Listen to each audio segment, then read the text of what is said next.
नमो भगवते वासुदेवाय। ईश्वर ने समय को कितना अच्छा बनाया है। कोई भी पल हमारे सामने टिकता नहीं है। चाहे दुख के समय हो, चाहे सुख के समय हो, सुखद पल भी टिकता नहीं है और दुख के पल भी टिकते नहीं है। ईश्वर ने समय को इतना अच्छा बनाया है कि यह कोई सा भी समय हमारे सामने टिकता नहीं है। अर्थात दुख आता है तो वह भी चला जाता है, सुख आता है वह भी चला जाता है।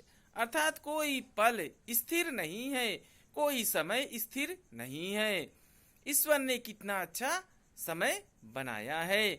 इस सृष्टि का निर्माण करते समय ईश्वर ने कितना अच्छा समय को बनाया है। अर्थात जो समय की धारा है निरंतर चलती रहती है। यदि जीवन में दुख आ गया तो वह स्थिर न रहेगा, यदि जीवन में सुख आ गया तो वह भी स्थिर न रहेगा।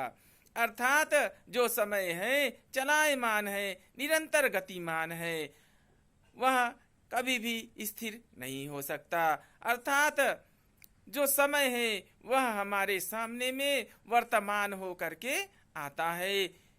भूत, भविष्य तथा वर्तमान, हम हमेशा वर्तमान काल में रहते हैं। परंतु मन, जो हमारा मन है वह कभी भविष्य में भटकता है तो कभी हमारा मन अतीत में भटकने लगता है और हम वर्तमान के आनंदित पलों को जी नहीं सकते।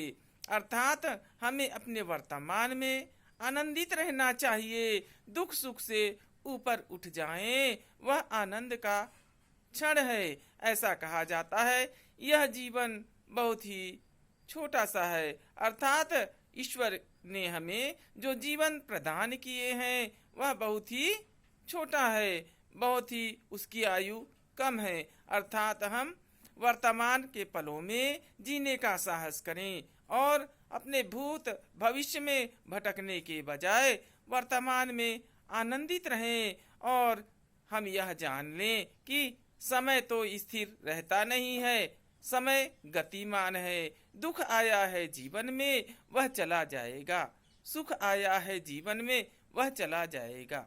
एक दृष्टा की भांति जिस तरह से लोग बैठ करके फिल्म देखते हैं और उसमें दर्शक बने रहते हैं, इसी तरह से हम इस संसार में रहें, परंतु कैसे रहें? एक दृष्टा की तरह बस हम देखते रहें और वर्तमान काल के आनंद को अपने अंदर में धारण करें। हमारा जीवन आनंदमय हो, क्योंकि यह जिंदगी बहुत ही कम समय के लिए मिली है। हम इसका सदुपयोग करें और हम वर्तमान में जीने का साहस करें और इस मंत्र को जानें कि यह जो समय है निरंतर गतिमान है। दुख आया है वह भी न ठहरेगा, सुख आया है वह भी न ठहरेगा। सुख दुख से ऊपर उठें, आनंदित रहें और ईश्वर की भक्ति करें, ईश्वर की प्रार्थना करें और हम भक्तिमय वातावरण का निर्माण करें जो कि सुख दुख से ऊपर उठा हुआ हो, हमारा जीवन आनंद से भरा हुआ हो। भक्ति के द्वारा, ज्ञान के द्वारा हमारा मन साफ सुथरा होगा और हम धीरे धीरे आध्यात्मिक मार्ग पर चलने लगेंगे। इस तरह से जीवन आनंदमय होगा और सुख के पल, दुख के पल, इनसे भी आपको ऊपर उठना चाहिए। क्योंकि जो संसार है, इस संसार में हम क्या करेंगे? वर्तमान में ही रहने का प्रयास करें, क्योंकि अतीत और जो भविष्य है वह हमारे जीवन को या हमारे वर्तमान आनंद को नष्ट कर देता है।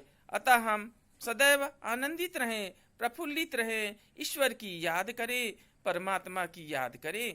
परमात्मा की याद से ही हमारा मन स्वच्छ होगा, पवित्र होगा तथा मनोबल हमारा मजबूत हो सकता है।